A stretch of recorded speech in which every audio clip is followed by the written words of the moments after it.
Hello, Gene Schwimmer here. Welcome back to my vlog, or welcome for the first time if you've never been here before. First order of business, as usual, if you like the video, then do the thumbs up. If you really like the video, think other people would benefit from it, then you should share it. If you have comments on the video, if you want to tell me, especially if you want to tell me that I'm wrong, that would be really nice. And lastly, if you have any requests for topics that you would like me to comment on, I would like to hear those too. When you get right down to it, it's as much what you think as it is what I think. When I tell you what I think, I'm hoping to start a conversation, because that's how it used to be in my younger days. We would discuss our differences. That seems to be an old-fashioned notion these days. Maybe you and I can bring that good old tradition back. My subject today is the big question, the question that every voter needs to ask himself in the 2020 election, but actually it's the question that every voter should ask. So I have to give you my personal experience, because this will help in understanding what the big question is. As you can tell, I am not a spring chicken. I have been on this earth 67 years, 67 and a half years pretty soon, if I make it. I hope I make it. I hope I make it to 100. I've lived in a number of parts of the country. So what I can tell you about my experience living in different parts of the country can help you understand why the big question is the big question. I was born in 1952 in Detroit, Michigan.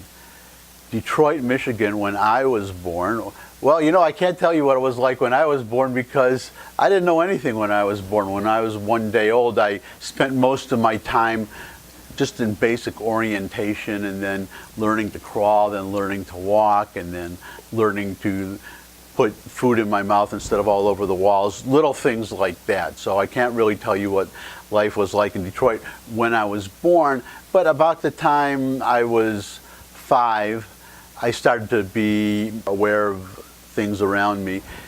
Detroit was a beautiful city. Detroit was a wonderful city. It was a great place to live.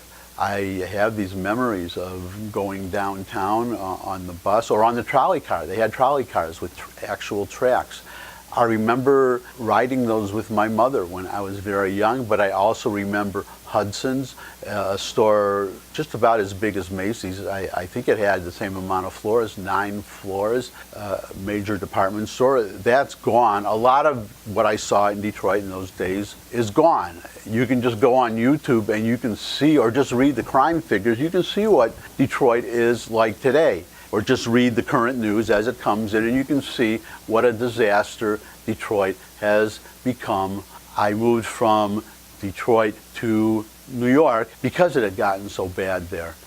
It had gotten so bad that I just couldn't stay there. Now, there's one thing about Detroit that I did not tell you. I told you about the big department store, Hudson's, great public transportation. I could also throw in the beautiful streets, the beautiful houses and the backyards, and the low crime. Now, what I didn't tell you is that when I was a child in Detroit in the early to mid-1950s, the mayor of Detroit was a Republican. I know that's hard to believe, but there was a time when the mayor of Detroit was a Republican. And as I just said, there was a time when Detroit was a wonderful city.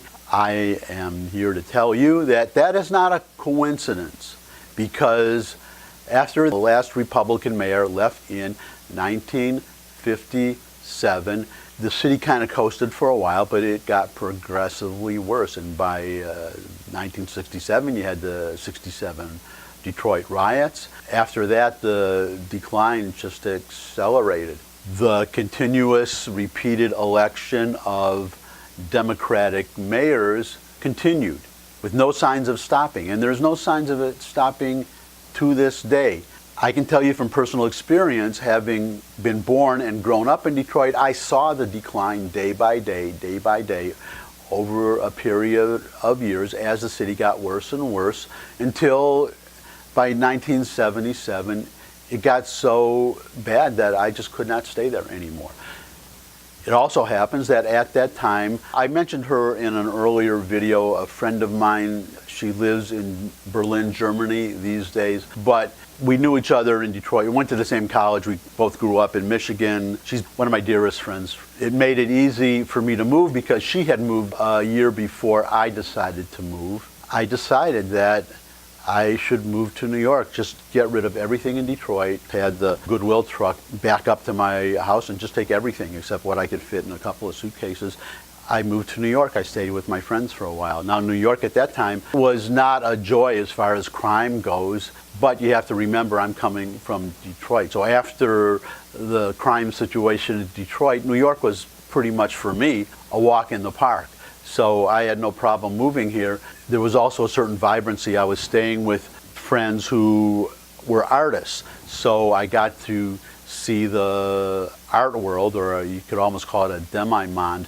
I got to go to these exotic loft parties and underground loft parties, just meet all kinds of people I would have never have had the opportunity to meet without my friends. But there was something also, I was younger. I was 25 years old. That makes a difference too, let's be honest.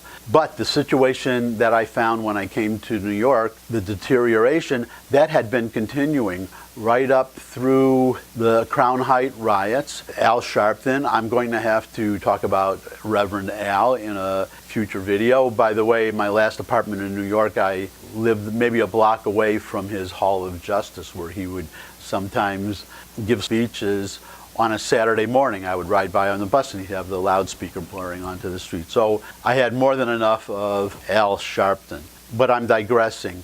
The situation got so bad that, and trust me on this, in a liberal city like New York, you're talking about conditions getting very, very bad. And they did. Conditions got so bad that New Yorkers elected a Republican mayor, Rudy Giuliani. What happened after they elected him? The city turned around like that. He was mayor for 2 terms, but long before his first term was over.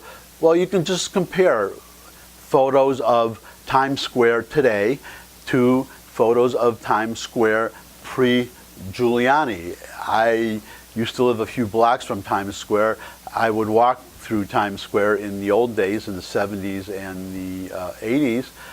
So I can attest to what a big difference that electing a Republican mayor can do.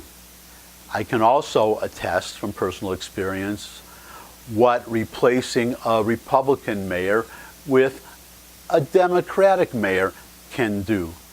I told you about Detroit, but also New York.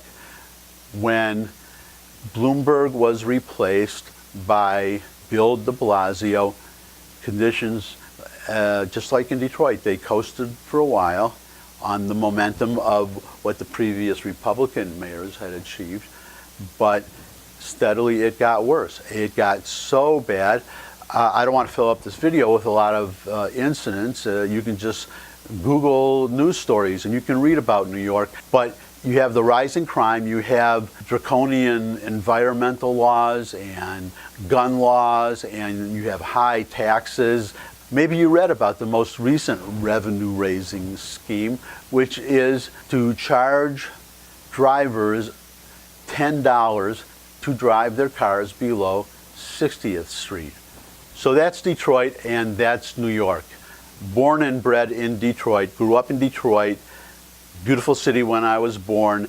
As the years went by, the quality of life in Detroit got so bad under a succession of Democratic mayors that eventually, reluctantly, because I loved the city, I had to leave.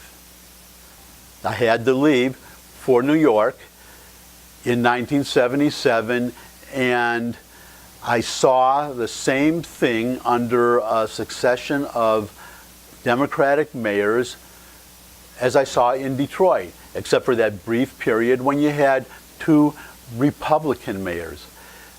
As in Detroit, the situation got so bad that as I had to leave Detroit, I had to leave New York.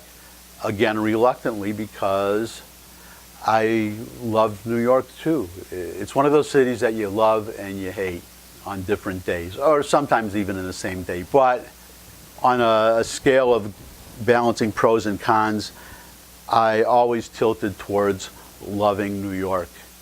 It really is like no other city in the world.